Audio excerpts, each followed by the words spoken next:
over your cap. Because if you're over the maximum limit for your energy, that means you're not passively regenerating it in the background. So now granted, I know that this kind of works out at times to be maybe 2 or 3 additional energy, but I'm telling you, this stuff adds up. Eventually, that could be multiple additional runs of giants that you're saving right there. And all it is just not tapping now, but tapping it later. So it's definitely worth the patience if you can spare it. This is kind of a free late game tip, but it also works for early mid game. I know that for the audience that I'm directing this video towards, 6-starring a unit can seem like a pretty big task, but there will eventually come a day where 6-starring a monster is really easy, and you get 200 energy every single time you do it. So later on, when you have a lot of resources, you can legitimately just 6-star something and then get an energy payout along with having a new toy to play with. Also, unknown scrolls are way more important than they seem. Summoning hundreds of these at a time will give you tons of power-up material so that way you can make those 6 stars we're talking about. And I am getting so many notifications. Oh my god, my phone and my laptop are blowing up right now. I gotta leave some group chats. I guess the only other thing that I have to say about that is that summoning those hundreds of monsters from the unknown scrolls gives you easy power-up material to level up your monsters, and it'll also help awaken monsters so you can 6-star them faster. Number 5, craft your 3 reapps and 2 ancient reappraisal stones weekly. Even if you don't know what they are, just craft them. But I am going to tell you what they are.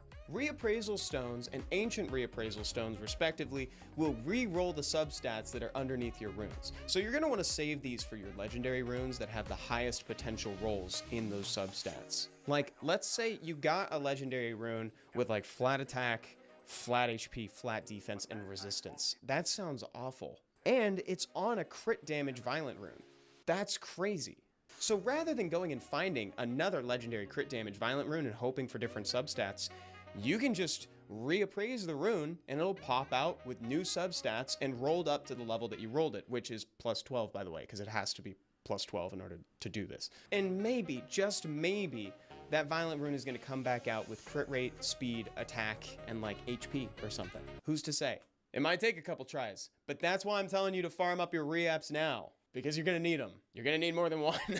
Number 7 is a tip that is a bit of an umbrella. It has several sub-tips to it, and it's all about secret dungeons. If you're not familiar with the terminology, LF, Lauren SD, means looking for Lauren the Light Cowgirl's secret dungeon. So if you were to take that and type it in chat, everyone would ignore you and then keep it to themselves.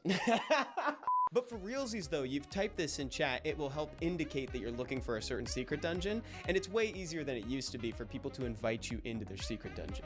And what those secret dungeons are is a place where you can farm pieces of a monster, and if you get enough of them, you'll eventually be able to summon one.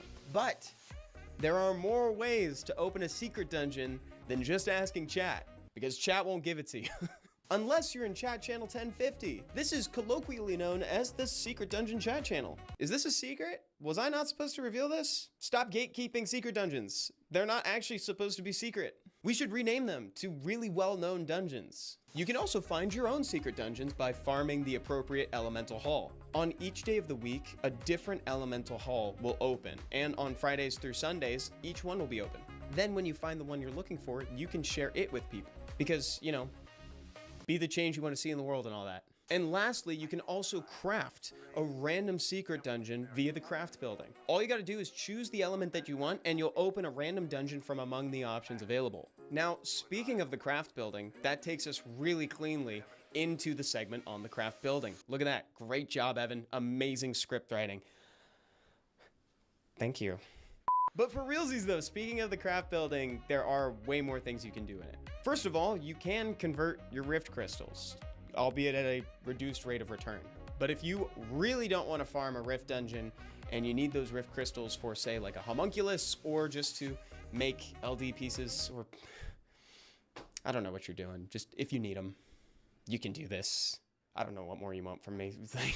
Next, you should know about ancient crystals. These are the dupe system in the game. If you summon a Nat 5 you already have, you can add it into the craft building and it'll pop out ancient crystals. And you can spend those ancient crystals on a Splendid Blessing or LDs if you're feeling spicy. Splendid Blessings give you a choice between Nat 5s the next time you would summon one. Next, within the buildings category of the craft building, there are statues for each boss in the game and they each have different passive benefits. For instance, after clearing level 5 of each rune dungeon within the dimension hole, you'll be able to craft a statue of each boss. And those can either increase your maximum capacity for dimension hole energy or increase the rate at which it regenerates. Or you could just make little outfits for Elia, because that's in there too, and she deserves it. Every pretty girl deserves to go to a ball. That is so nice. Number 9, within the arena shop, you're going to want to prioritize getting a Devilmon weekly. And do not feed those Devilmon to anything other than Nat 5s. I need you to fight the urge to skill things up quickly, and instead, just be patient. There will always be more Nat 4s. Should also be known that you should not use Devilmon on Ergar the Dark Vampire Lord, because regular vampires can act as skill ups for him. Number 11, save every Nat 5 you get, unless it's your second or third Pungbig. I've heard too many horror stories of people feeding Sekhmets and Asimas. This is a PSA. Do not 6-star monsters with other Nat 5s. That's not what we do here. Instead, you should use the 5-star Rainbow Mon you get from the guild shop. Within the guild shop, you're going to want to prioritize that 5-star Rainbow Mon, then Ifrit pieces, and then the guild magic shop. That guild magic shop differs from the regular one because it has a tendency to drop higher quality runes. You can also get monster pieces, as well as a few other rewards from it. So just have it on your island and check it daily. If you're struggling to clear a floor in TOA, you should check the strategy info tab. Within there, you can see the teams that people are using to clear the floor. And what's really cool is that you can tap copy, and if you do, it will populate your team as best it can with the monsters from that team you copied. If you're missing monsters though, they will be excluded. You can also check the strategy info tab for every dungeon in the game. So dimension hole dungeons, giants, dragons, necro, etc. It's always there if you need it. As far as crystals go, you should generally save your crystals for energy refills. You'll get way more mileage out of your crystals if you refresh your energy. But just be careful in the early levels and keep your level ups in mind, because again, you will get that full energy back once you level up. Plus, the more you farm, the more it can translate to event progress. Like, for instance, right now we're in the middle of a bunch of 10th anniversary events, and by farming, you can accumulate 10th anniversary coins, which you can use on various rewards. And that's not even counting just finding random scrolls, getting more runes on your account, etc. So generally speaking, more energy means more progression for your account. Or you can be a little bad and get a preem pack. I'm a little bad 3 times a month. That preem pack too. I can't help it when it's looking at me like that. The heck, dude, there's an LD scroll in there. But do as I say, not as I do. Energy refills. Do the scenarios more than once. You can see in the top right hand corner of the scenario map that there's a little quest icon, and within there you can get additional rewards for clearing the scenarios on hard and hell difficulties. And honestly, the rewards in there are fantastic. There are 2 Devilmon, a Super Angelmon, a Forbidden Evolution scroll, a whole grip of scrolls, legendary runes, legendary artifacts. I could go on and on, but I'm not going to, so just check it. Let's talk about auto engraving runes. If you're struggling with runes in the beginning, there is an auto engrave feature, but it comes with a few caveats. Because having runes on your monsters is so important, and it's objectively better than having no runes at all, I would recommend using it if you're confused. It won't always do the best job, but it's better than nothing. Also, Real talk all day. That's RTA, baby.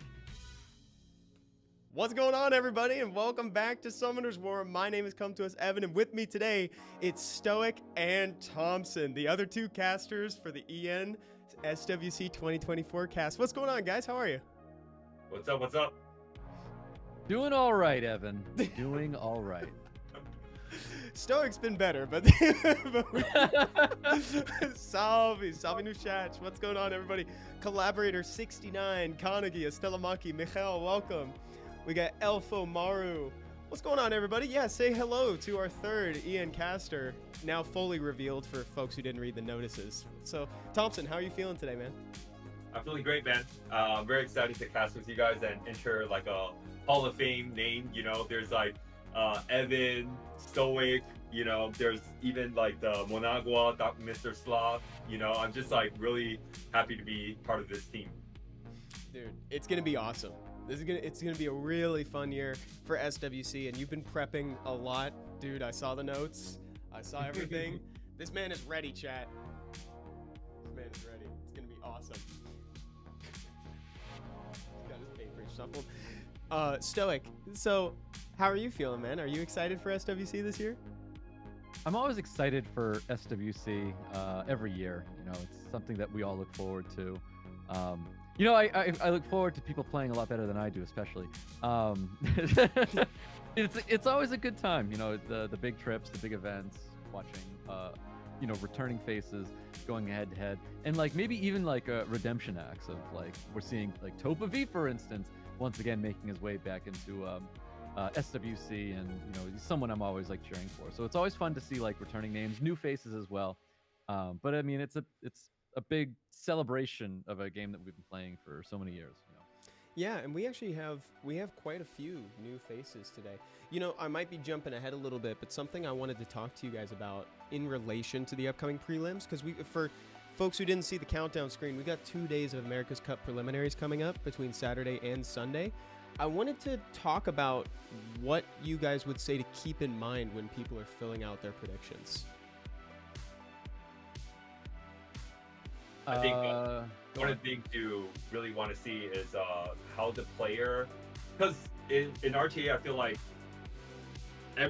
there's always going to be someone faster than you, and if you're like your highest set is plus like 235, and there's always going to be someone plus 236, and the better player will know how to play even if they get outsped.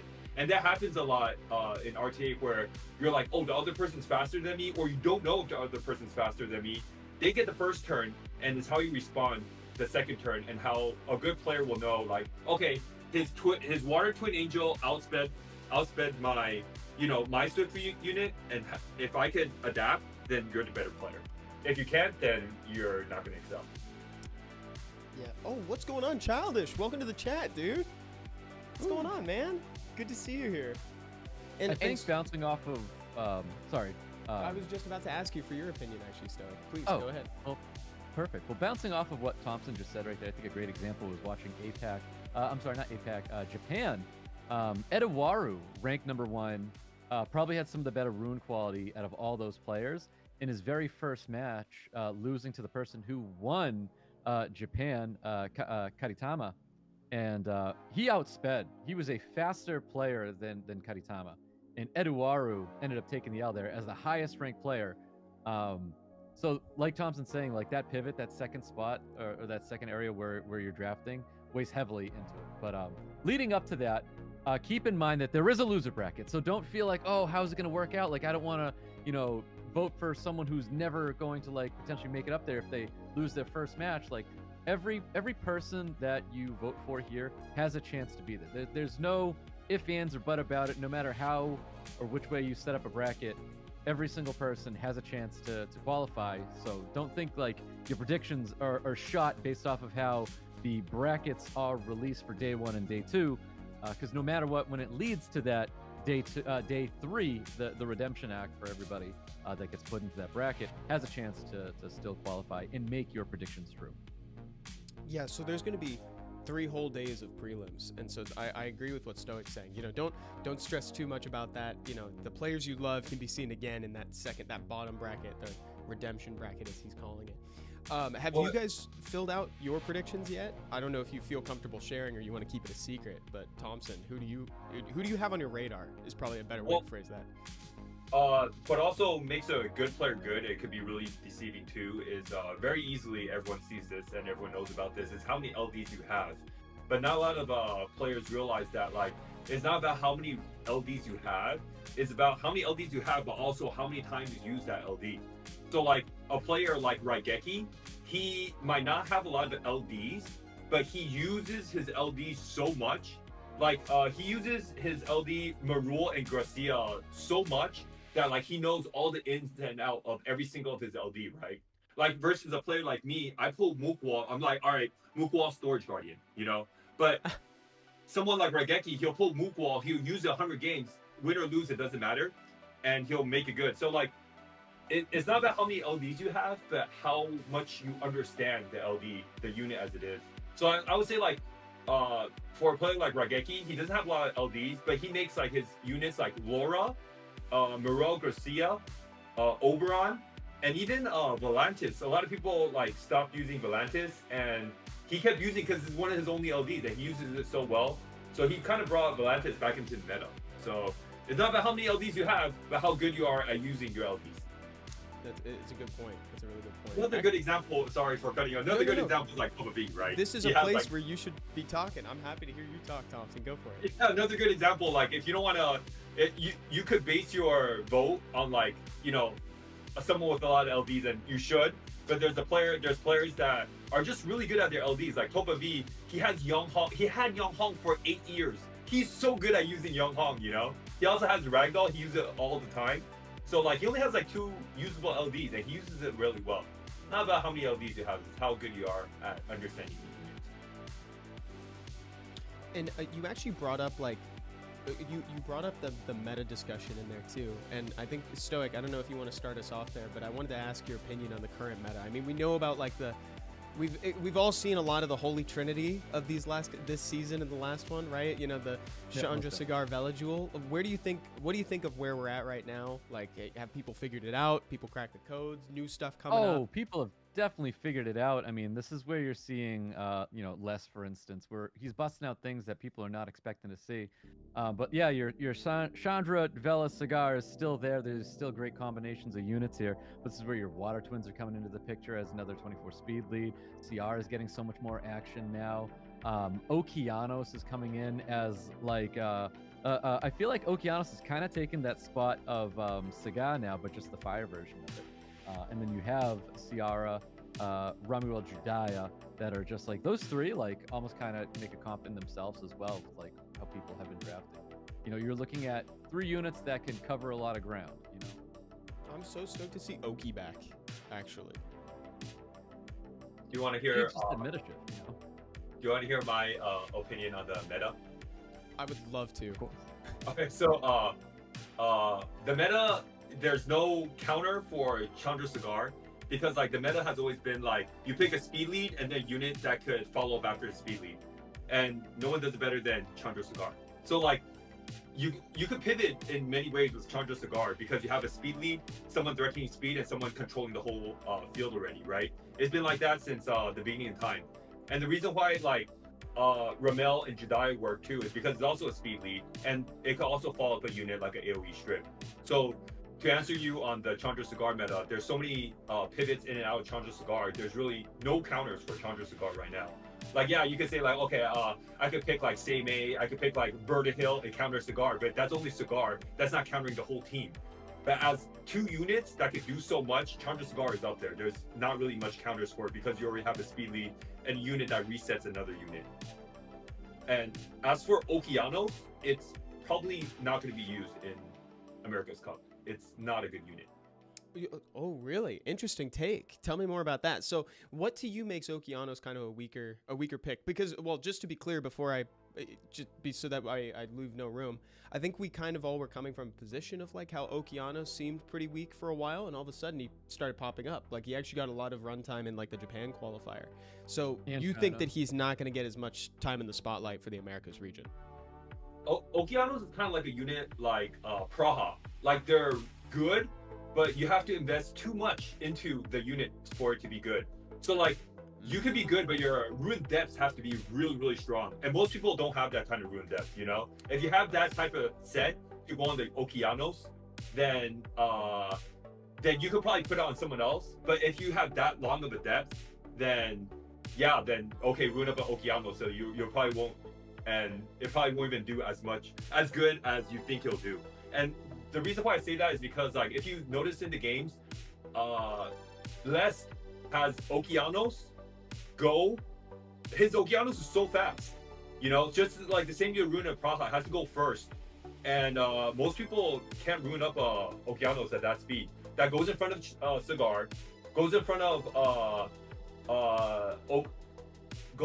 what Oliver. Yeah, it's just it's too hard of a unit to make good, and it could also derp. I see. Now I have a question on this. Is do we think the reason why we saw Okeanos in China and in Japan as well, do you think people runed up an Okeanos to place a great set on Okeanos where other people were putting their sets on something that felt very contested? So it's like Chandra Vela Cigar, 3 contested units, a lot of people are getting their hands on it. So if you also had a Chandra Vela Cigar, because you know how great these are, wouldn't it kind of have some payoff to invest that really good rune set on a unit that you know is not contested and can work for that situation? I think I actually don't even think that Lest has that good of Okeanos. That's why whenever he picked Okeanos, he had to bring in a 33 speed lead and also Barbara to boost up the Okeanos. So it could be like a fake Okeanos. I don't even think he even ruined that Okeanos that well. But the reason why it worked so well is because he had another wind unit and another water unit to pair with his fire unit. And the wind unit is a 33 speed lead, and the water unit is has a really fast swift set. I would say he probably has one of the world's best Barbaras. Oh wow. Wow, one of the world's best Barbaras. Real quick, guys, just a quick question from chat or two, because I'm letting it kind of scroll by here. Estella Maki actually asked a really good question from like behind the scenes, like, do we read chat during a broadcast? Stoic, you don't usually have chat open. Sometimes if I'm streaming remote, I'll usually have chat open, but I won't reply to chat because it kind of dates the broadcast. You know what I mean? Like it kind of makes it like it usually they don't want us replying to chat on SWC level broadcasts, so I'll have it open so that way I can like see what people are saying, but I won't necessarily reply. Yeah, something for I guess like the viewers to also really understand here is SWC is a show. It's a tournament that we're putting on, and you know it's something that people can rewatch and enjoy later on. If it was like a live stream, it'd be very different. I know we're live streaming the show, but if it was just a live stream, of course you can interact with chat and everything. It seems something that like, oh, we do these all the time. But SWC very much is a large scale production. Where we're not supposed to like, oh, how you doing, guys? What's going on? Blah, blah, blah. Like, yeah, we may have chat open to like get a vibe on like what's going on, just to see what kind of engagement going on in the chat to see if everybody's like feeling it and stuff, I guess like if chat had said like, wow, Stoic's got zero energy. He's looking quiet. Is there something going on with Stoic? Is he having a bad day? I don't know. Like if I saw that kind of stuff, I'd be like, whoa, wake up. Like, where's my drink? I should probably, Yeah, drink a little bit more caffeine or something like that. Like that would be kind of like helpful. I'm not asking people to do that. That's just the vibe that you get by having the chat open. But you don't want to distract yourself too much when you're doing these. Exactly, and I liked what you said about how it's a show, and you don't want to actually like reply to chat too much because it'll take attention away from the players. So it gives you a read on how the viewers are feeling. I will also say that chat is really quick to like find like corrections to stuff, or they'll ask things like if somebody's confused about something and they put it in chat, that gives me something I can cover in between. I can be like, okay, let's add a point of clarity here so that way folks can understand what's happening. That was a really good question. So if anybody has any more questions about like behind the scene casts, like this would be probably a good forum to ask those. The other question I got going back into the discussion we were having prior was Collaborator 69 was asking that if you don't have Cigar, can you use Ganny? And I'll let you guys talk about that for a second, but it's kind of different roles, slightly different, but go for it. Thompson, you want that? I don't know if you I can tell you right now, Ganny's not a replacement. He's for not the same. He doesn't strip. That's the main problem. I mean, Ganny works well with like Wusa and Hathor, but not with Cigar. So, yeah. I think you have to look at what the unit is providing. So why Cigar is so good is we have a provoke on first skill. We've got a second skill that provokes with a defense break. We have a third skill that can strip, that can reset, that pushes back attack bar, that can also AoE provoke. You hear all of that. Like all of that is what he's offering his team, whether you're setting up a defense break for your crit rate Vela or your Chandra on crit damage. You're using third skill to take advantage of maybe Chandra stripped with his first skill, then you were able to reset or set up a defense break or do all of these things. Or even just straight up just control a unit because you're able to provoke with all of your skills. Ganny's applying glancing, he's ventilating your team, and third is an AoE reset with attack bar reduction. So Cigar offers just so much more to your team, and he's also synergizing so well with his two other counterparts. So there's not a way to be like, oh, I'll just don't have Cigar, swap in Ganny. It's a very, very different situation. If you're playing a Ganymede and you want to be, I guess, oppressive, it's removing immunity from your team, reducing their attack bar, and this is why Ganny Hathor was so good back then, is because you're just stopping your opponent from getting a turn, reducing attack bar, and taking like full control of things. Yeah, that's one of the things that makes Cigar so good is that he's the opener and then he's the constant control. You know, that's one of the cool things about Cigar. Michael Myers the says, reason why Oh my God. the reason why Cigar the reason why Ganymede can't take over Cigar's role is because of will rules. Yep. yeah. But that's Oh. also why we've had it in SWC before where it was a swift Ganymede because their opponent knew that they ran something off of will, and we're like, that is so genius when they like are able to pay enough attention, or to even just have that swift Ganny like runed up to like take advantage of their opponent who happened to run something off of will. Like, I know we've had those moments where like you're such a genius that you just had that prepared and you knew your opponent was going to do something like that. We call that like homing. Like, Yeah, well done on that person for having that kind of like foresight to be ready. But that won't happen anymore because Ganny's base speed is 113 now, and that's too slow, believe it or not. Isn't that nuts that What? 113's too slow right now? Because it's 113 all is too about those slow? 115 pluses. Like, it really is. Yeah, because like you could pick one Ganymede to outspeed the other team and push the attack bar back, but you have to outspeed the other person's non-will speed unit. It could be a Sekhmet, it could be an Ethna, you know, but Yeah. you're probably not gonna. It could be a Sonya even, and you're not gonna outspeed it. Yeah, that's a really good point because even if you're trying to abuse the fact that they're missing will, like you can't easily cut in front of a Sekhmet or an Etna. Right, and you need it easily cut because the only reason why they're off will is because they're super fast. Yes, true, exactly. That's the reason why. That was a very good insight. And then I think people are mentioning in chat that they tried out some cigar alternatives, and I saw one question, and unfortunately it scrolled past the point where I could see the person who left it, but they were asking what is a buff that the Wind Gojo could get that would make it so that he's not just a weaker replacement to Cigar. Do you guys have any ideas for that? Is it attack bar reduction? Do you think it's Does he have attack bar reduction? I think he's only AoE provoke, right? He's AoE provoke, and he makes himself invincible. And then his skill 2 can steal a buff from everybody, but only one. I mean, attack bar reduction makes anything ATA relevant. So probably that. Very true. Or either attack bar absorb or reduction. It doesn't matter. Any form. You know what? Attack bar absorb would just make him kind of cracked. Because like you're taking it and you're pushing yourself for more turns. But then again, you have the invincibility. You don't want to like push yourself out of invincibility. So I guess attack bar reduction better than absorb potentially. Oh, that's such a fun. So let me answer Wild Hero real quick. Wild Hero asks a question. It says, "Is Dark Poison Master any good?" Dude, the Dark Poison Master has such a great elevator pitch, and I really love him on paper. I do not love him in actuality. He is essentially Ragdoll, but for debuffs. And like, I've talked about I forget what forum I talked about this in, but like, we're getting to the point where you could almost assemble a full team that just wants to have debuffs on, and your whole synergy is just having debuffs applied to you. Like Jessica, the light devil maiden, the dark poison master, Ongyuki to an extent, how he likes to be stunned and then wake up and then do his thing. So like we're getting to this almost like critical mass of units that are relevant to having debuffs on. I'm saying a lot of words to ultimately say currently he's not as amazing as he reads on paper, but like there's a point where he may be in the future. The best thing the Poison Masters offer in Summoner's War is if you have 120 of them on an island, it is hysterical to watch them all do. Yeah, dude. Except for Kyle. I think Kyle's work. Kyle has pulled enough for the rest of his family. You know, for the work of Kyle has made the family relevant. But that's it.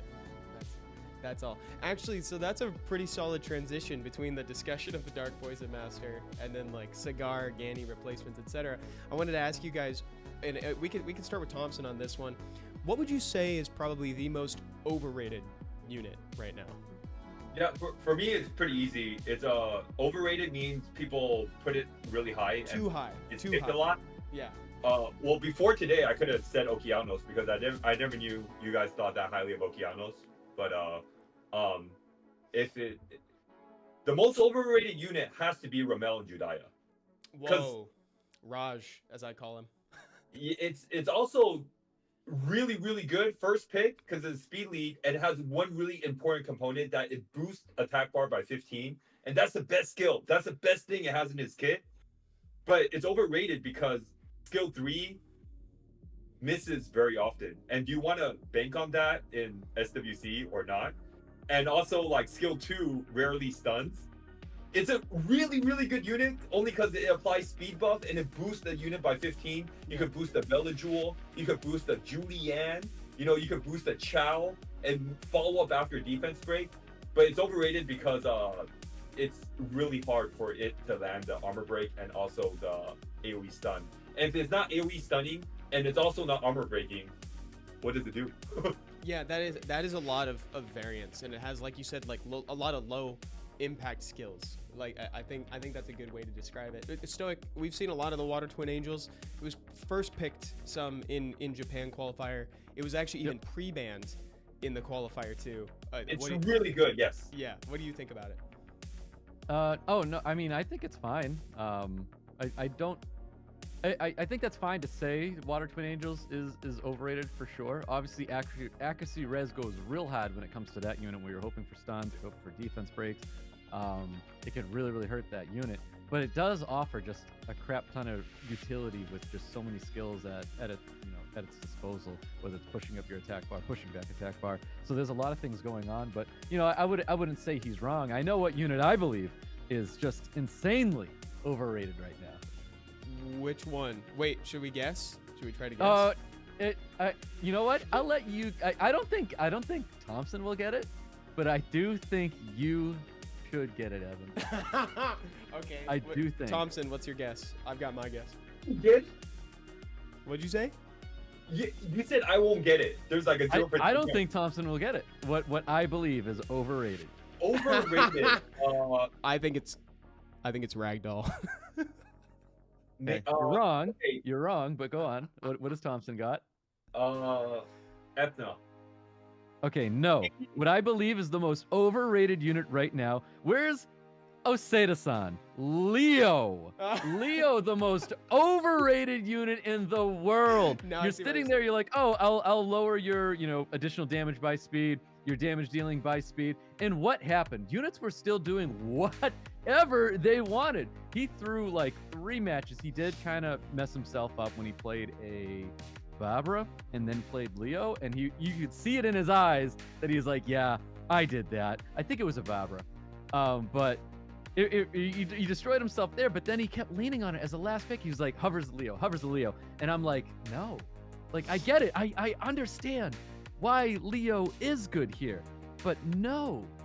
And then what do you know? Like, it ended and wrapped up the Japan qualifier, and poor Oseda-san. Love that guy, man. I love that guy. But Leo did him real dirty, and I believe it's a very overrated unit. So for me, the reason why I'll never get that, because I feel like an overrated unit is a unit you pick earlier on in the game that a lot of people pick.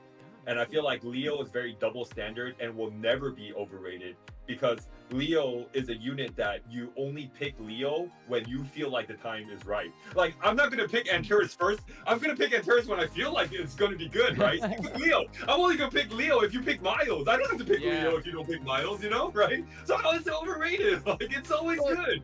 I even think Antares can be considered overrated as well, because like it's a unit. It's like, oh man, Antares is going to do all this stuff, and then Antares goes in there and does absolutely nothing. So even Antares does fit in the overrated section too. But it's just double standard. You just pick. It is a double standard. I know what you mean. Yeah. So the other half of this coin, though. Oh, by the way, I wanted to reply to the Leo thing. I wanted to say that, like, I was banking off of the conversation we were having before stream. But yeah, you're right. You even called it out during the tournament. It's like Leo got shafted that whole tournament. Like, every time someone picked Leo, they were basically throwing the game. Whoa. That's exactly how it felt. Yeah. That is. So the other side of this coin is, what is the most underrated unit right now? Who goes first? If you've got it, go for it. I think Stoic looks like he's thinking. Yeah, yeah. I know we got the questions earlier. Leo okay. buff win. I'd have it. And for the underrated units, it'll be units that aren't first pickable. Underrated units, I feel like, are more towards like are more towards like Lucia Federica type of comp, like later on in the pick. And for me, most underrated unit is probably like, I don't know if it's still underrated, but Nana for me is kind of underrated. And also Zima, I feel like is underrated. Yeah, Zima And, like got a little spotlight at the beginning of this season or last season. I think it was last season, and then people kind of stopped picking him as much as they did. I think he got one pick in the Japan qualifier. Kanagi, that's hilarious. Zima nuts. Yeah, Zima nuts, dude. But like, yeah, I think that's a really good take. And Nora is, or not Nora, excuse me, Nana. I think Nana is like, coming back in a certain sense. I think people are slowly starting to rediscover. I think Sean just made a video. Did Sean just not? Did I hallucinate that? I think Sean just made a video about how he forgot how good Nana's kit is. I'm not too sure. I mean, I would agree with Thompson, and I feel like when we're talking about underrated units, it's those units that kind of come in there and it's like, wow, this is actually really good here. And it's that Lucia, it's the Nana, it's those things where it's like you should probably have it runed up. You know, it's kind of like Leica, you know what I mean? Where it's like they drafted a bunch of single target. Their draft looks awesome, and then that Leica comes in as a last pick, and you're like, damn, I have to ban that. You know, things like that. And it's like even Garo can fall under that, because I know I actually was trying to press a little bit of Garo, where I was saying Fire Gojo is going to be a great one to have in your box and kind of like rune it up for a lot of great niche situations. But you know what? Like Leica's better than a Fire Garo, a Fire Gojo. Garo better than a Fire Gojo. But it's just like those units that come in there, and it makes you look at the draft being like, I wasn't actually expecting to see that. This is a very good pick here. You know, and I do think those those 4 units kind of like fall into that category. Milton, what's your take on using the Wind Undyne as a Vela replacement? I don't think that they. Well, actually, I'll let you guys handle it, but I don't think it translates quite as clean as it sounds. Vela Jewel offers like the cleanse 3 turns of immunity, attack bar boost. The Wind Undyne doesn't offer all of that. She also resets it, puts people on cooldown on skill 2. Doesn't give the defense break of the heal. Like Vela's, one of his claim to fame is that like he can actually supplement like damage for the team. But I'd love to hear your guys' thoughts and also what you think would be either a cleaner replacement for Vela Jewel or why there isn't necessarily one. I don't know if you have a take on that. There's probably only one cleaner replacement to Vela Jewel, and that's Pater. But Pater requires an armor break to move in front of Pater, but yeah, there's not really much to supplement. Yeah, he's really good for good reason right now. So maybe. I think I remember people talking about Lala and Friends, which is the Fire Howl. That used to be considered like free to play Vela Jewel, but it's just like it's that proc AoE cleanse that's like really, really nice, but it doesn't provide the immunity. I think it provides immunity with second skill. Hold on. I think it's third skill that does. No, it's just a heal on second skill, so there is no immunity being applied on any of the skills with Lala. But there's just a lot of sustain with first skill, second skill, third skill. So like, there's a lot of healing going on with Lala and Friends. But it's that AoE cleanse that kind of feels like Vela. There is a unit that's similar to Vela Jewel, but actually not similar to Vela Jewel. It's also one of the most underrated units too. And his name, he doesn't provide immunity, but he does cleanse and he does armor break, and his name is Assure. Oh, dude. Yeah. Oh my god, I want Assure so bad. I've got one. Okay, then it's not underrated, so yeah. Yeah. He's pretty stellar. Mel says the difference between 3 turns of immunity and 2 is also huge. Yeah, Oogly Boogly, we are speaking Summoner's Warrior. That was very funny. Evan is the most underrated unit. Lydia is the most underrated unit. I love you guys. Y'all are so funny. Oh, Kanagi said who for that one. Ashur is the Fire Desert Warrior, who is also the Fire Bayek. Yep. Yeah. But that's really tough to replace a second skill that's every other turn, setting up a 2-turn defense break, healing your team with a third skill with an AoE cleanse, 3-turn immunity, with a first skill that can strip and provide some pretty good damage for Vela Jewel. So it's like, again, this is why he's part of that Trinity. He's part of those 3 units where you're covering just so much ground that you can't really replace a Vela Jewel and put any of those other options in its place, because it's just not going to do what the others or how well the three of them like work together. The part that starts to get me about Veligil though is that it sometimes feels like games with Veligil just drag on and on and on. Like they just, I don't know, like the Chandra Cigar Vela is like a very slow, very bruiser, very, you know, methodical team. That's a me thing, but I'm finding that I'm getting more biased against Veligil as the days go by. It's your pivot. Your pivot has to expedite it. You're setting up defense breaks, and then you're doing what with it? Chandra Vela Cigar and anybody with a light vampire, I'm sure they're very, very happy to know that their light vampire looks like it's on the ban list, but you're giving the trio together by banning out a light vampire, meaning your last pick after that is either a really great counter pick to the rest of the draft, or just something that just increase that synergy and volatility of your draft. So with that in mind, I wanted to direct this to Thompson. I'm glad you brought that up, Stoic, as well. As like when people see the Chandra Vela Cigar, you know, it can sometimes be intimidating, especially for like newer players into RTA, people who are kind of mid-range, and maybe folks don't know how to like kind of deal with that sort of comp. What would you recommend that people pick into it when they pick that holy trinity, as I call it? One of the things you don't want the Chandra Vela Cigar, well, just Chandra Cigar more so. One of the things you don't want the Chandra Cigar team to feel is that they could get the full control down.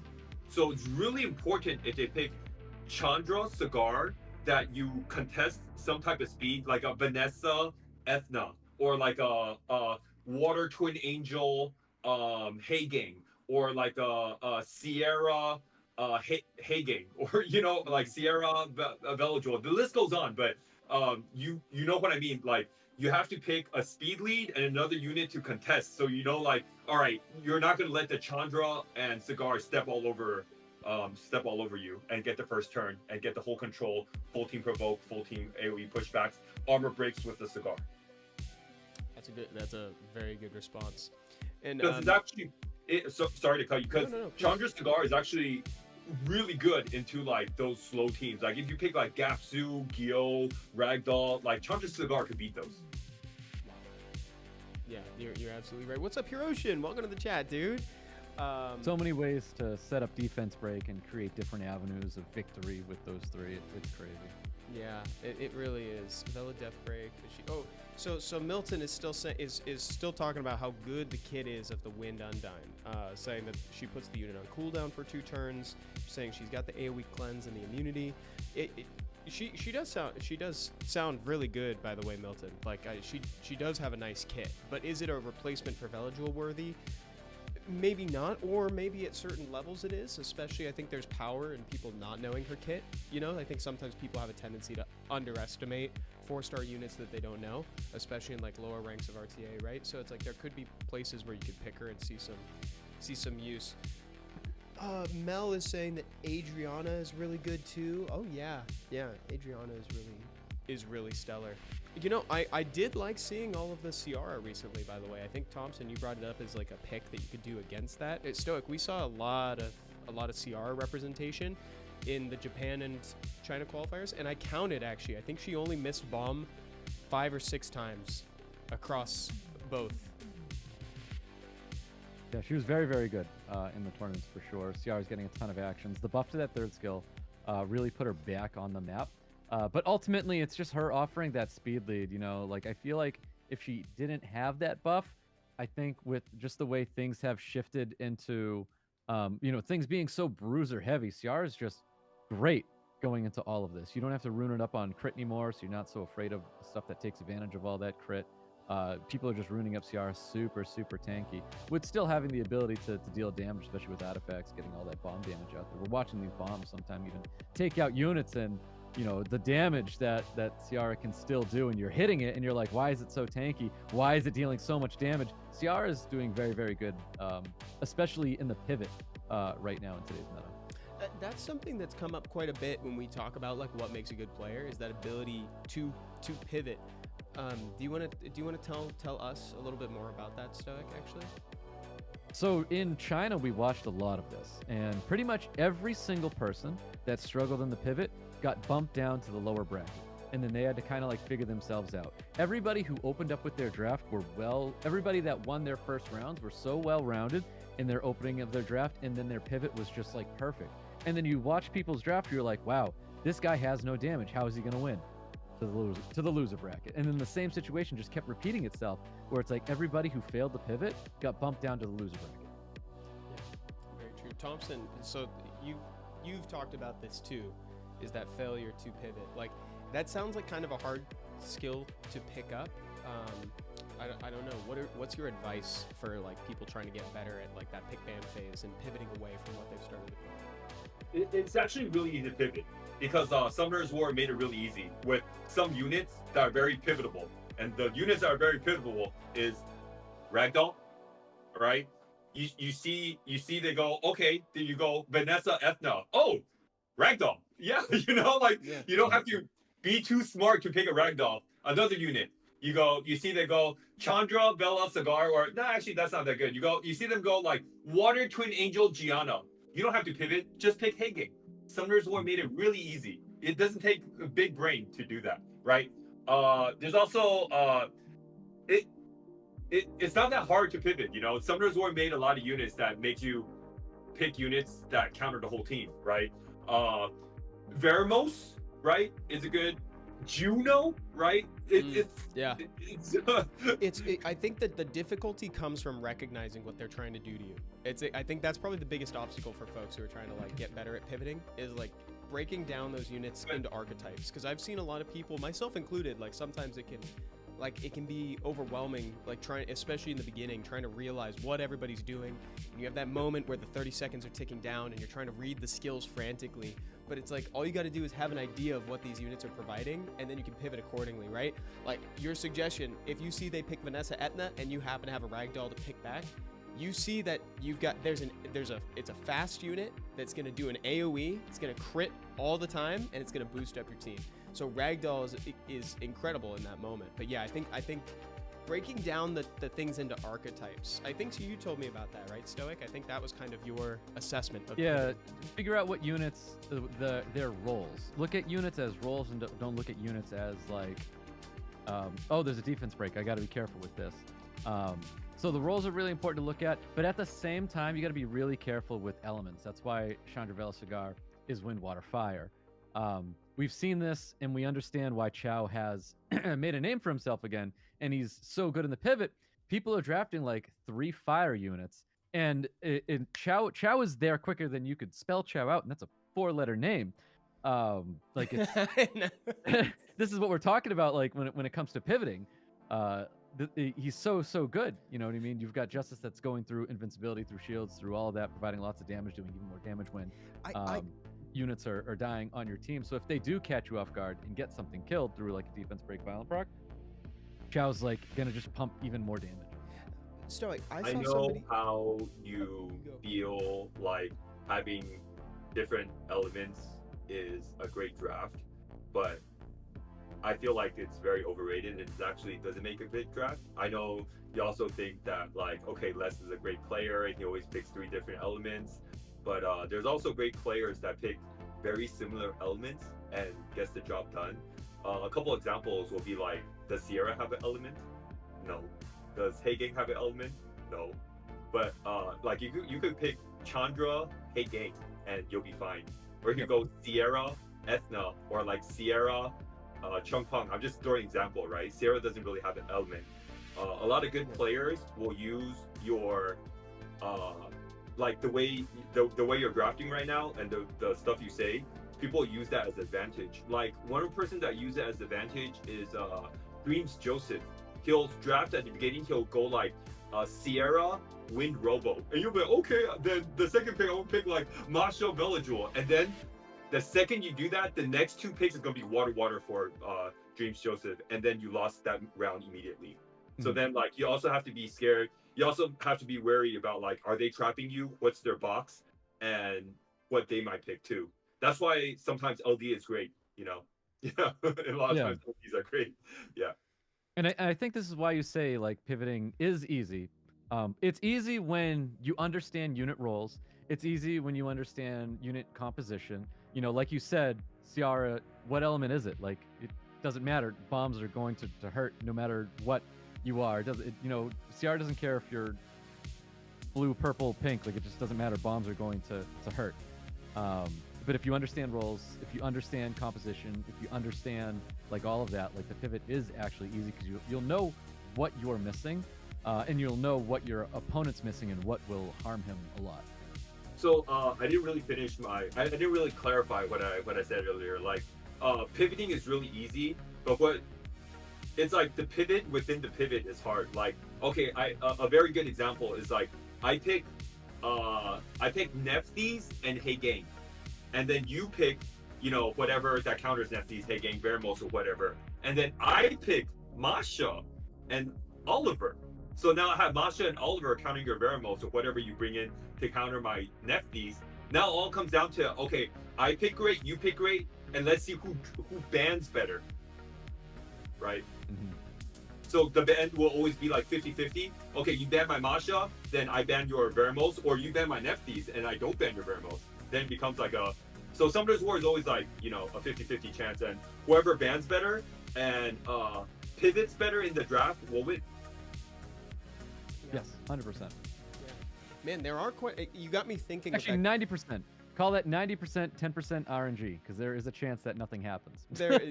Word. You got me thinking about how many units that are seeing play right now could be considered like element neutral. Like you listed a few with like the Ciara, the Hey Gang, like even Oliver. Like a lot of people Shizuka is also like, she's not seeing as much play these days, but I'm thinking, Smicer, Ciara. Miles. Miles don't care what your element Miles is. doesn't care. Like he seems like a unit that would care because all of his abilities try to hit, right? Like for chat, that's kind of like what you take into account when you're looking like for element neutrality, right? Phrasing element neutrality is like, do they need to actually interact with you to do what they're doing? Does a glance impact them, right? That's kind of what we mean when we say that sort of thing. Shizuka doesn't care. Oliver doesn't care, right? And I think there's one more unit that I was gonna say is present right now. You're probably gonna say Chandra, because Chandra doesn't care. Chandra doesn't. Yeah. Chandra also, what he's doing is very much does not need to interact with people. So that's kind of what they mean by that. Also, what's up, Daniel Karaoke? We were just talking about you. Earlier. What's going on, dude? Element neutrality equals element advantages on everything. Not necessarily. It usually means that what the unit is trying to do can happen without hitting, or it's not impacted on a glance, or there's no opportunity for a glance at all. So like for instance, I think the unit that kind of sparked this with Thompson's example of like Ciara really doesn't need to hit you to kind of do what she's doing. She's putting a bomb. That doesn't check for a glance. Same with the detonation, and there's a few things in there that can kind of get glanced with like the detonation, the attack bar absorption, etc. But like for the most part, a bomb really truly doesn't care what you are at all. What's up, Josh? What's going on, dude? And then, so guys, I wanted to ask a question. A while ago, I saw someone post a comment saying that Chao is overrated. I feel like Chao is properly rated currently. I think he's a great last pick when you see that you have the opportunity to pick one. But I don't know. I wanted to get your guys' take on this. Do you see? I don't think he's getting picked often enough to be overrated. But what do you guys think? You want to go first? Sorry. So the question is Chao being overrated? Underrated, overrated, overrated. I don't know. I don't think Chao is technically overrated because if Chao is overrated, I feel like maybe we'll see Chao a lot more. But we're just seeing Chao getting slammed down just because there's fire units on him. Is that making him overrated? I don't think so. Eyes? I don't think so. In the Japan qualifier, he was picked 4 times, and he was only banned once. But he was picked 4 times. I don't think that's too overrated. I feel like he performed every time. Did he not? There was once or twice where he did not. But like I don't think it was his fault that the team went down, if you know what I mean. But like the one where he really performed, it was his doing that the team won. What's up, Rageki? Yeah. What's going on, dude? We were just talking about him. Yeah, we were. That's so funny. Oh yeah, that's right. But I feel like he's properly rated. No, I backhanded to compliment him. I said I don't know if there's a bot. maybe he could just watch the VOD. Yeah, I say yeah. he doesn't have a lot of LBs. Yeah, you can 100% watch- going to be a VOD and on YouTube. Oh, okay. All right, then he can watch it later. So. Yeah, you can watch that later. Okay, so Thompson, do you think Chow, just to round this out, do you think Chow's overrated? Are you seeing him picked a lot? I'm not seeing a ton of him. So there are like different tiers of Chow in a way where you have to pick a comp where Chow could excel in. Like Chow kind of really needs an armor break, right? Yeah. And then there's different levels where you ruin up Chow where because Chow's never going to be the first unit to die. He's always going to be the last unit to die. So the faster you ruin him, the better you have him, the better rune quality you have him, the better it is. But who's gonna like put like a 250, 260, 270 speed set like overall on a Chow? It just depends on how much you respect the Chow. I think it's a really good unit. I don't think it's underrated, but he's usually the last one to die, so you have to put really good runes on him so he gets turns. But if he's too slow, you just get lapped, right? And then he doesn't do anything. He sits there, and the story's written. But I think he's a good unit. He follows up really well after Ramel Judaya. He follows up really well after Vanessa. But he's usually against fire. He's okay. He's usually really good into control comps. And I saw someone in chat. I think it was Oogly Boogly was asking which unit Chow is. This is Chow. Chow's the water dragon knight. All the dragon knights are named after cats and dogs. So Chow is a Chow. He's named after the Chow dog. But yeah, well said. So look, I had another question about units real quick actually. So something that we mentioned when looking at different regions of SWC is that they all kind of draft units that are kind of like a little bit different than our region. Like everybody's kind of got their own little twist on the meta. I wanted to ask what you guys think our region's unit is, and we can start with Stoic on this one. If you had to take a guess, what unit do you think kind of defines the America's region in terms of our meta? This year, I I think this year, the most contested unit and what's really going to feel like everyone's prioritizing it is actually going to be the Water Twin Angel. I think a lot of the America's Cup players are probably going to potentially fight over this unit, I think. Yeah, I agree. I was actually pretty, this unit is obviously like a really good support and offers a few cool things, cool synergies. We even saw it do the pop-off where it kind of it leads the charge, it strips, applies defense break, and then Masha goes in for the single target kill. He synergizes with a lot of stuff. But I was very surprised to see this as the pre-ban before. So you think this is kind of our server? I think you're going to see a lot of players fighting. At least that's what I believe, because it's going to be this.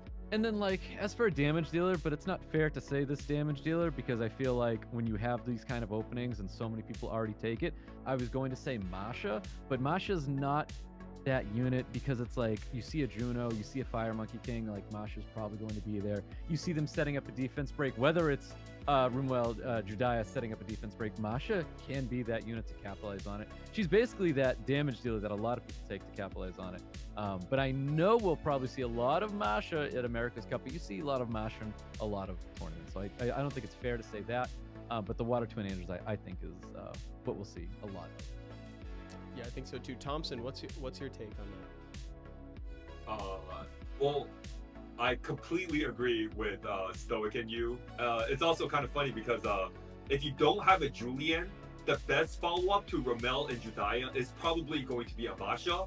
But also, there's two units that define America's Cup, and both aren't units that Raigeki will pick. One of them is Ramel and Judaya, and Raigeki doesn't use Ramel and Judaya. And another unit Raigeki will never use too, and it's Ragdoll. Because there's 9 Ragdolls in America's Cup, so you're gonna have to deal with a lot of Ragdolls, Raigeki taking notes, says Kaneki. Yeah, that's a lot.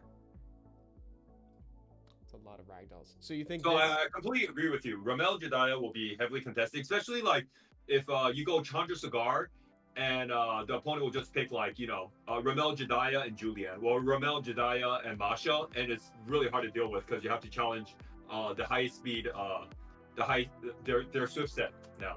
So yeah. Dude, Julianne is crazy right now, dude. I can't with this unit.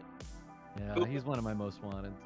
But with Ramel and Jediah, you need a unit that can move really fast, but also like Masha and Julianne because they can be ruined really fast, but their runes don't have to have so much HP. You know what I mean?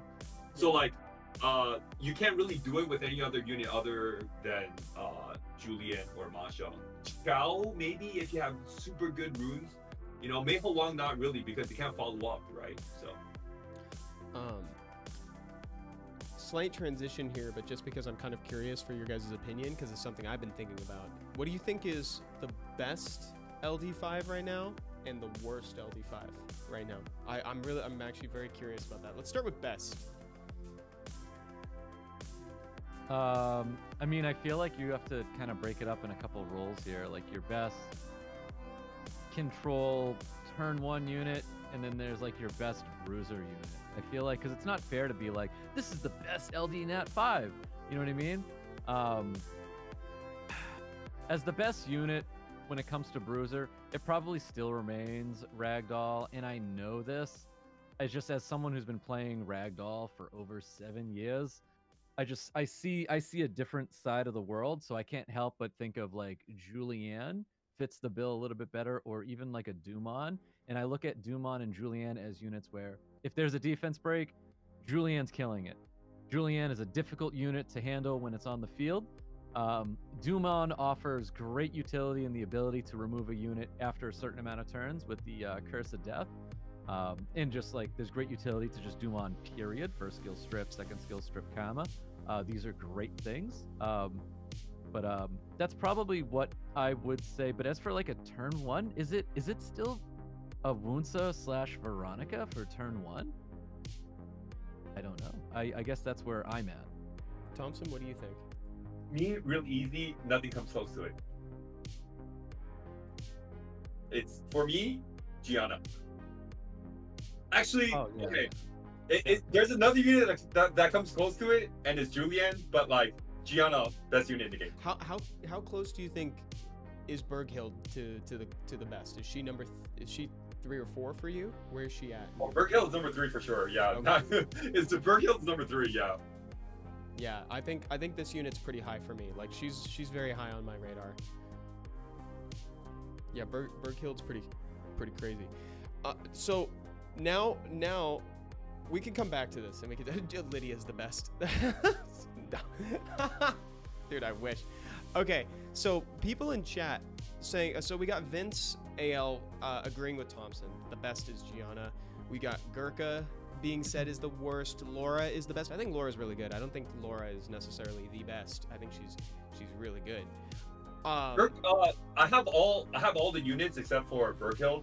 Laura can't be the best because Laura's scared of Laura is a stripper that's scared of Nemesis runes, whereas Gianna is not. Yeah, that's a good distinction to make. Let me just bring up Laura for people. Yeah, she is afraid of. That's a good point. She is afraid of Nemesis runes. Wow. Okay, so we can we can come back to this too, but like we've already got some people submitting what they think are the worst LD5s right now. We've got people saying Gurkha. We got people saying Manananan. Do you? We can start with Thompson because we ended with Thompson on the best. Do you have one that stands out to you as currently the weakest? There is no argument. I don't think anyone could argue with me on this one. The worst LD5. If you can say a unit's worse than this one, woo, like I don't know, man. It has to be Ariana. Did you say Ariana? Exactly. As in is this the light pudding princess? Who's worse than her? Oh yeah, she's terrible. Immunity on I the light completely pudding. forgot about that. She's Oh, awful. Like you can say, oh yeah, Gurkha, Lydia, Manananan, Van Cleef, you can keep going. I don't care. My mind is set. Yeah, Maya. Yeah, you can say whatever you want. Ariana, it's got to be the worst. And what for you makes her the worst? Okay, let me say. Skill 1 does nothing. Skill 2 does nothing. Skill 3 does nothing. Oh wow, That's what skill makes her 2. the worst. Oh my God, you're right. It does. She does nothing on most of her skills. Wow, you're actually super right. Okay, wow. You're right. That like this doesn't really contribute anything. This doesn't really contribute anything. Yeah. Well, to be totally honest, I don't even think this unit was on my radar as like the worst. But I'm realizing that I think this is it actually. Yeah. Tell me, Wow. what's worse? Because you know what this reminds I know me of? Maya's pretty bad. Because you know what this actually reminds me of? And so this reminds me of low key a worse Amarna. Actually.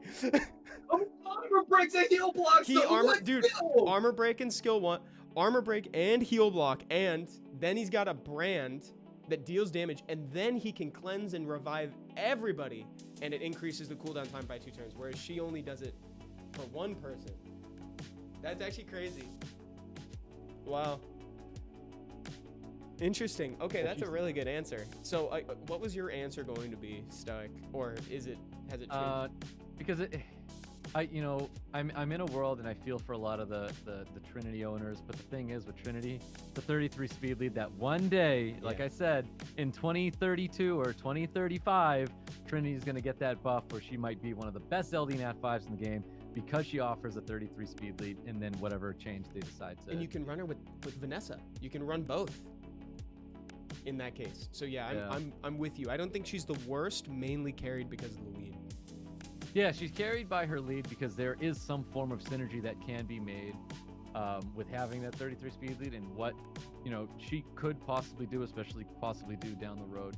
I do think Maya is kind of poor. Looking at her skills, there's a lot of strips and provokes where it sounds like if it was a swift revenge build or a really fast revenge build that you can at least tune in front of things. So it's like, but you need to be hit to get that 3rd skill off to strip provoke, which is your totem ability. Yeah, and her passive is kind of mid. I think Maya is close to being. I think she's in the running. For Maya's in the running, and it's just because of that passive too. Yeah, it Takes doesn't. damage away from the first of your enemy. Like, yeah, no one cares. Fastlix recently got a Trinity. Don't worry, we're not saying she's not the worst. We're saying she's not the worst. Actually, you're good. Don't worry. Yeah, I think you guys are right on the money. I think actually you probably sold me on Ariana. I was going with Maya for mine, to be honest. I think Maya's kind of like which is funny because I actually think that her light sister is actually pretty good. Her light sister is really Ella. I always forget her name. Yeah. Like, and also, honestly, I feel bad for Nyx owners, the dark Fairy King. Yeah, only because they came out with someone with the exact same name and they just did it better. Yeah.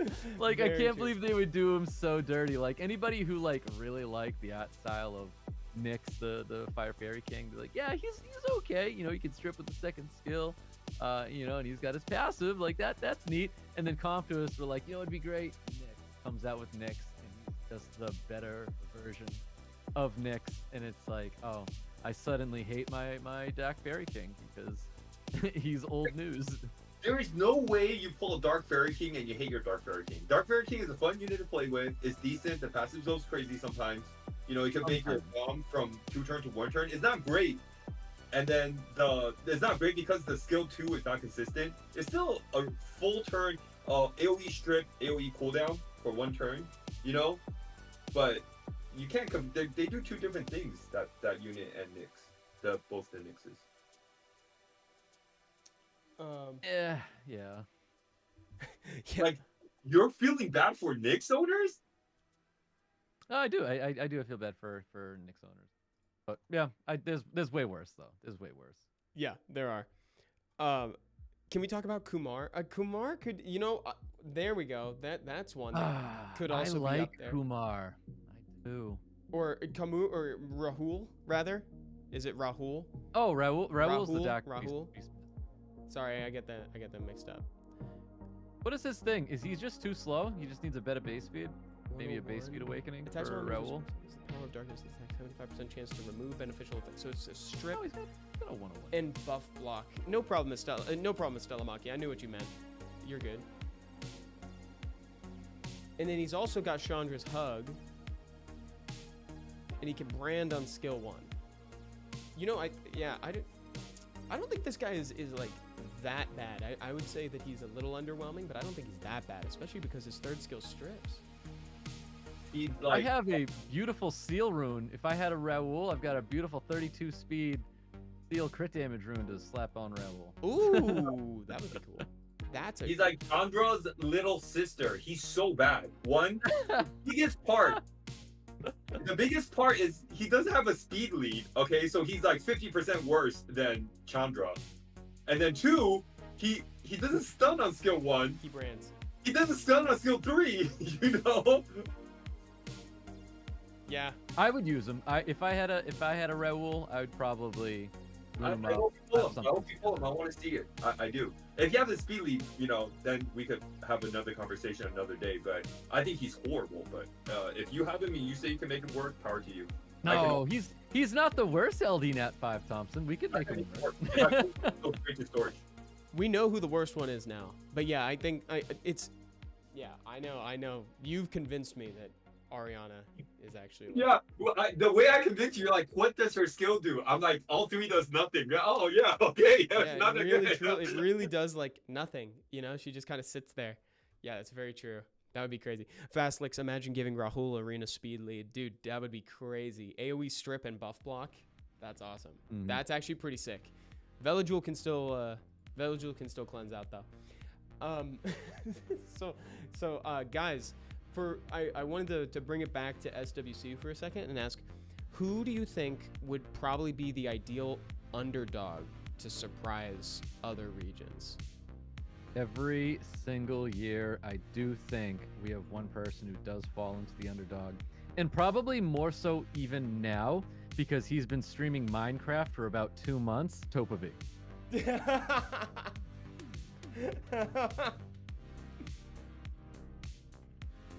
Dude, Topa has had so much SWC presence. And like, yeah, maybe people wouldn't expect Topa. Maybe Topa could be the one to take people down. Thompson, what are your thoughts? I think a lot of the Brazilians are all underdogs. Jeff Boladao with like 4 really, only really like 2 or 3 usable LDs. Gad with only like 2 usable LDs, as in Viva Chell and Della. Also, Panda-like, pretty much just a ragdoll. I don't know much about Panda-like though, but those Brazilian players are all pretty big underdogs in my opinion. Yeah, we talk about it every year, having experience on the podium, having experience in SWC in that tournament, pre-ban phase and everything. You're 100% correct when it comes to people who have those first appearances in here, and a lot of those first appearances are Brazilians, so they will definitely have a bit of a wake-up call going into this tournament, you know, preparing for it, because I guess this is where, you know, I think, you know, Topavi has a little bit easier time. He's been in a lot of SWCs, he has that experience preparing and knowing what he has to do to be ready for SWC, where you see that first appearance tag right there. It's like, if you haven't prepared for SWC before, it's very difficult to get yourself prepared for it, because after you do 1 year of it, you go through all the motions of like, wow, I'm definitely doing this and I'm not doing that ever again. This is what I'm going to do if I can qualify for next year. And Topavi does have that, but that's also why I think Topavi fits as like that underdog, because like every year you kind of expect him to do well because he's been to SWC so many times, but he never makes it. You know what I mean? He's never like, I don't know. Has he made it to a live show? Topavi's made it to a live show before. Mm-hmm. Yeah. I think so. He Yeah. has. He has. Yeah. And then, but he hasn't made it to like a semi-final. yeah, I don't know about that. And also, Tree said, weren't you able to view their preferred monsters last year? I think that's for the actual regional, that it was, not for the prelims. I think that's actually for the regional. I could be wrong, but to my knowledge, I think it's for the actual regional cup rather than the prelims. When you're playing Summoner's War in this meta, this season, one of the most important things to do is to make sure your team gets a turn or your team cuts. Topa V has two of the most important elements that does that for him, and one is a Young Hong that provides him first turn, guarantees him first turn based on his rune quality. You know, maybe it might not, maybe it will. And he also has a ragdoll that guarantees a cut. So I wouldn't say Topa is underrated as much as, or like underdog as much as. You said something really important though. Yeah. 2. There's a pre-ban, so he has 1. Because 100% you're looking at a Yan Hong turn 1 pre-ban. Game 2, you're looking at a ragdoll pre-ban, meaning you prepare for your opponent. Yeah, but once they ban your Young Hong, you can have like an Ethna, then your Ethna goes through, or your Heigen goes through, or your Juno goes through. It's good that you have one to get banned still. Yep. Well, those are going to be the things that we're definitely going to be looking at when it comes to, Topa V's matches. Because, I do think if Topa V has the experience, as we believe he does, those are things that he should be paying attention to.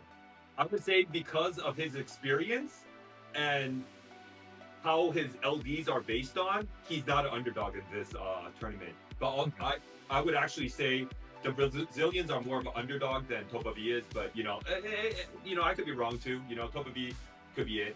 It's just like if you ban the Young Hong, he can have a Miles go through. Then the Miles goes crazy. But I'm just saying, like I don't think he's an underdog at all. He has the experience and the LDs to prove it. Dude, so I'm excited to see Zezas here, also Thompson. And you've played against him, right? What do you think about Zezas? I think Zezas knows himself really well. He's been drafting out of his mind. He's not really fast, so he knows where his lane is at, and he's gonna surprise everybody. Okay. So yeah, I'm with you. Yeah, Zezas had a good showing at the summit as well, he's the winner of the summit.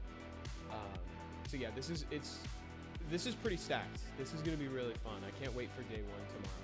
Oh, and guys, I don't know if I've said it in a while, right?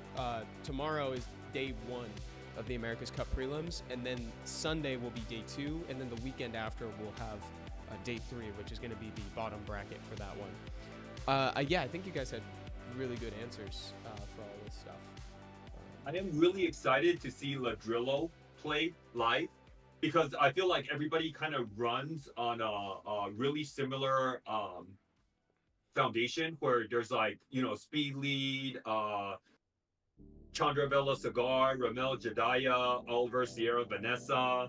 But I feel like Ladrillo plays a little bit differently than everybody. From what I've seen, he uses really different stuff. Like, he's just way above the curve, He uses like Han, Gianna, Veronica, Zibala, Wunsa, Sierra, like those type of comps. And I want to see how it really pans out for the tournament. Really cool stuff, because he's stoic. We've seen him in legend tournaments. Yes, yep, and he was a legend tournament champion as well, so he's definitely one of the names to look out for sure. I would actually consider him to be a part of this group that we know of. I know we've talked about this before. I think the last time we talked about it, Thompson, we had Wykas in there.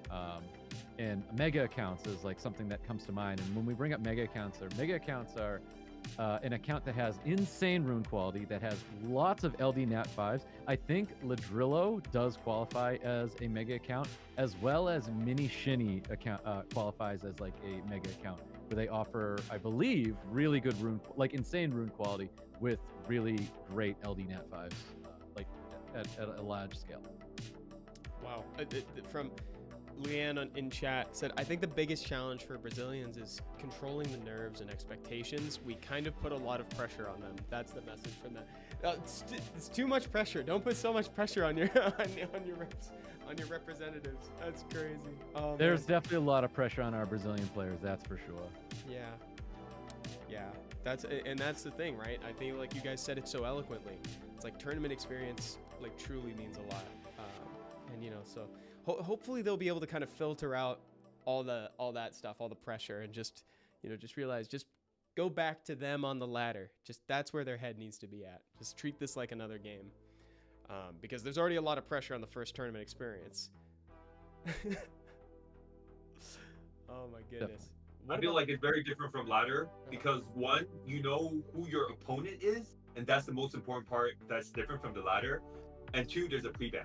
So Yeah. it's very different from the ladder. They need to do as actually. much homework as you did, Thompson. They need to do as much. No, I homework. mean like in the ladder, you're playing different people all the time, so you kind of pick a comp, right? But then when you're playing SWC, you're playing only one person and have to be ready for that. And after that one person, if you win, you have to get ready for another person. So it's really different in a way where you're not playing the same, you're not playing different people, you're playing the same person. That does the same amount of research on you that you did on them. Yeah, homework's a big factor. Homework is a really, really big factor. But yeah, guys, so I feel like that's probably a pretty good place for us to close it out today. I think we've kind of covered a lot of what we're going to be seeing for the prelims. Stoic, is there anything that you want to say to folks before we depart for today? Have fun. You know what I mean? SWC comes once a year in multiple different forms, multiple different regions and languages. But have fun with it. You know, we try our best to have fun with it.